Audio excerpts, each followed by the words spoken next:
She's running through my mind all day. I'ma put this shit in a cardboard box. Changing my number and changing the locks. When you can't get in, all your heart gon' stop. You make me cry a lot, boy, I'm that girl. Like something off a poster. That girl is a dime, they say. 1-5 lang pala yun. National Anthem, Lupang Hinirang. Oh. It's a type of land. Archipelago. Landmass. Wow, alam mo yun? Spanish title. Marcha Nacional. Wow, alam mo rin? It is the first Cebu. Cebu City. Alam mo? Jose Rizal. Tangin na alam mo. Baka sila yan. What is the old puppet? Jose Laurel? Laurel. Oh! Sila nga yata. Philippines composed of Bahawmin Islands, 7,641. What's the national flower? Sampaguita. Sunflower kasi yun ang sinusuot nila. Smallest, Batanes. Sabi ko Batanes pala yun. Galing mo ah. Largest province, Pangasinan. Palawan. Sabi mo kasi yung lugar niya yung pinakamalaki. What's the highest peak? Mount Apo? Mount Mayon. Hindi ako sure. What's the largest lake? Taal Lake. Laguna de Bay. Hoy, ba't alam mo yung mga sagot? Tanga! Common lang to. All the city, Cebu. Common lang yan sa history. Galing sila sa lobo. What is the first air condition? Manila Hotel. Saan mo nalaman yung mga sagot niyan? Ina mo? Do you find the oldest Chinatown? Binondo. No. Ano mo no? Rizal Park is also Bagong Bayan. Tama ba ako? Bagong Bayan. Rizal, tama. Ay, no, yung lalaki tayo. Philippine National Animal, Carabao. Cow? Carabao. What is Philippine National Bird? Eagle. Ako na nga. Seryosoin ko na nga. He was named King Philip II in Spain, ganun. Spain. What is the first book that was published in the Philippines?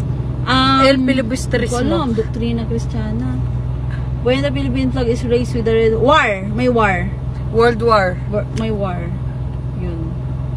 What's the national dish of the Adobo! My favorite minsan. Eh, di matalino ka pala Surfing talaga. capital of the Philippines, Siargao? Tanga. Siargao. Hindi, dun sa ano. What is the oldest Philippine president elected? Si President Duterte. Pinaka ano. The structure can be found. Yes! Oh, yes. Ay, sabi mo. Matatagpuan daw ba sa Pilipinas? What si Cavite? Cavite. Nandito na daw siya. Ano ba plate number? November 1, 2012, nung mangarap akong mapunta sa Tagaytay Highlands. And today is November 1, 2022. Andito kami sa Tagaytay Highlands to look for a property. Entrance pa lang kinikilig na yung puso ko dahil sa sobrang ganda. Anyways guys, kasama ko pala si Kyla Royce Garcia. Siya talaga ang naghahanap ng property, hindi ako. Sobrang laki ng Tagaytay Highlands, binigyan nila kami ng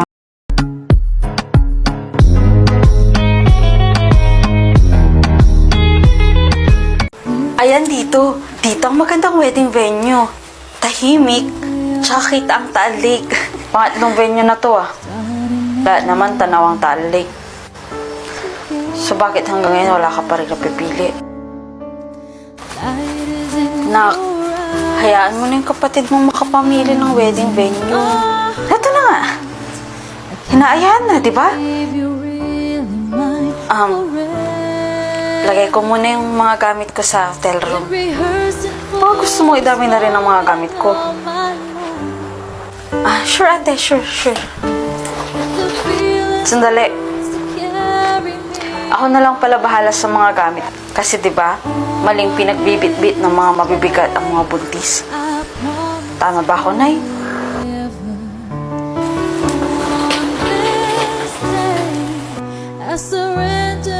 Balik na lang ho ako pagkatapos ko. By 11:30 bukas, ready na po kami for check-out. Thank you. Akala ko ba na tanggap mo na lahat ng nangyari? Tanggap ko na nga ho. 18 years akong nagsakripisyo sa abroad. Papadalhan lang kayo ng pera. Iba't ibang kalupitan ng amang naranasan ko. Lahat yun tiniis ko. Kasi sabi nyo, para sa kapatid ko. Tinigil ko din yung pag-aaral ko. Kasi sabi nyo, paunahin ko yung mga kapatid ko. Gabi-gabi din ako nagpupuyat. Kaka-TG. 4 years din pala akong engaged sa inang relasyon na yan na hindi pala para sa akin. Hindi naman kasalanan ng kapatid mo na siya ang gustong pakasalan ng nobyo mo. Ayun na nga na eh. Sa kabila lang pala ng lahat ng sakripisyong yun. Ako lang din pala ang talo. Take my hand, and I will honor every word that I say. Nakahayaan mo yung ate mo. Nay, bakit di na lang natin sabihin sa kanya yung totoo? Tingnan nyo, nakakita ko ng sombrero doon malapit sa may eskwelahan. Nakita ko ganito nila isuot eh. Ayan na. Diba? Ayos ah. Yung bago tingnan mo. Hanggang ngayon, di pa napapalimos. Ano sa tingin niya? May liligtas siya ng kakaiyak niya. I wanna go na. Ako, malabo na yan. Out na tayo ng mga sindikato. Andiyan lang sila sa paligid nakamasid sa atin. Kaya wala ka nang takas dito.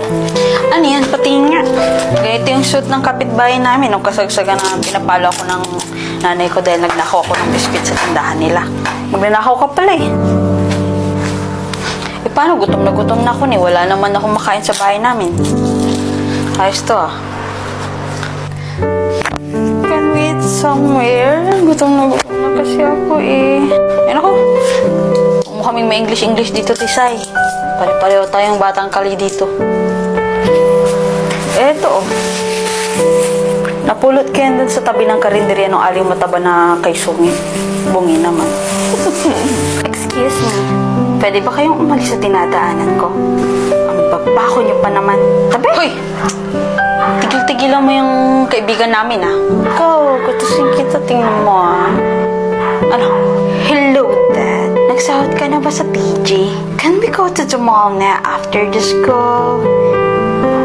Diyan na si Boss A. Diyan na si na Boss A. Tandaan nyo na yung mga bariyang napalimos mo. Teka na.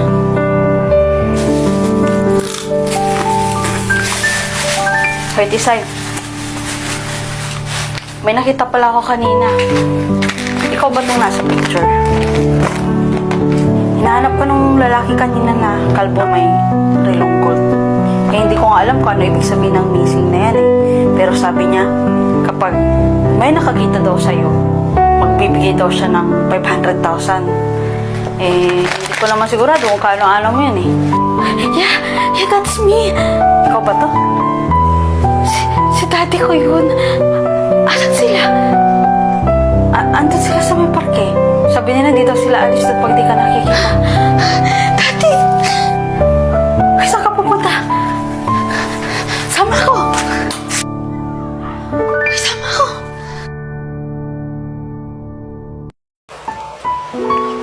Checkmate. Oh, lads. Daya mo talaga, Toling. Papalin lang ka talaga. Toling Buldang. May dala akong candy. Tara, maglaro tayo ng Dr. Quack-Quack sa labas. Pasensya ka na, aling maliit. Hindi kami pwedeng lumabas dito. Halika na lang dito. Maglaro tayo ng chess. Talunin niyo ako. Tara na kasi. Maglaro na tayo ng Pitik Bulag, Dr. Quack-Quack, Langit Lupa, TG, para magkapera. Sina? Bibigyan ko kayo ng sigarilyo ng daddy ko. Hindi nga kasi kami pwedeng lumabas dito. Bakit hindi? Ano ba kasing ginagawa niyo sa room na to? Sabi ng daddy ko, SPO1, yung mga nasa room na to ay yung mga papipitay na daw. So, ano ginagawa niyo dito? Tara na! Tsaka calling. Sabi mo, utak butiki ako.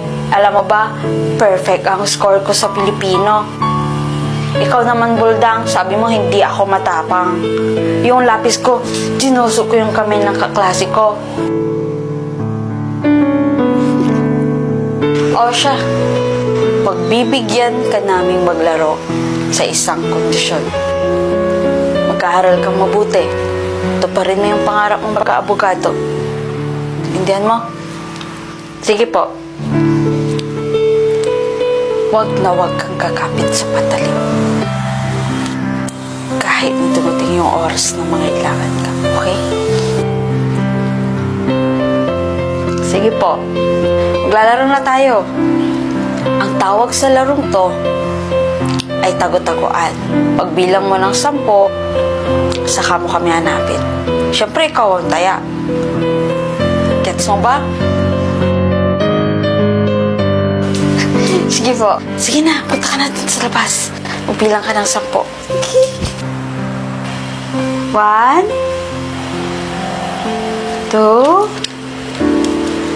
3, tapos 4, 5.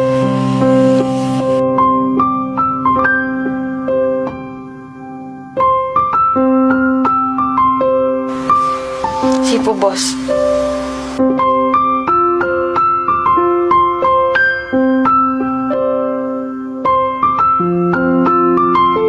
Kanina pa po namin kayo napapansin, Mama.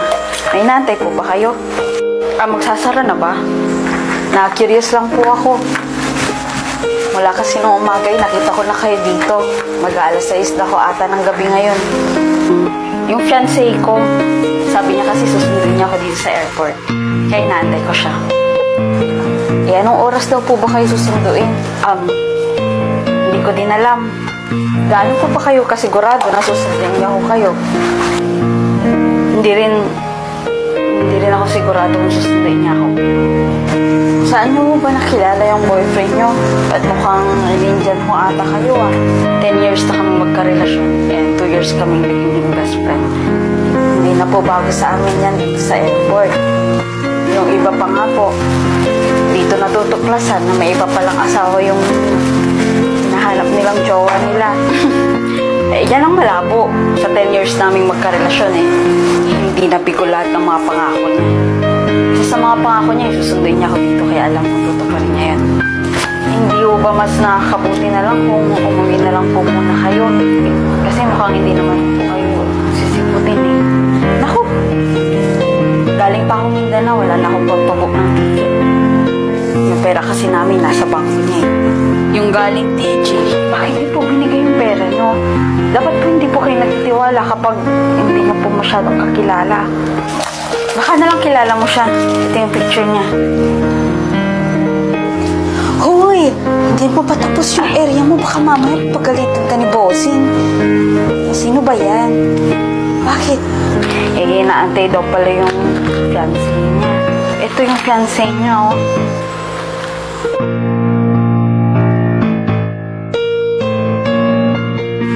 Kilala mo pa?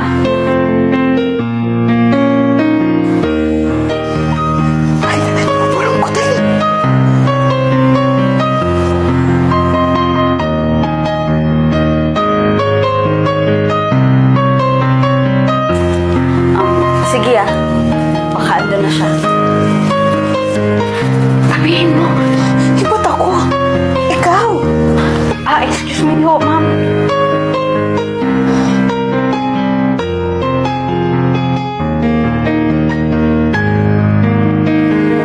May kailangan po kayong malaman tungkol sa kanya.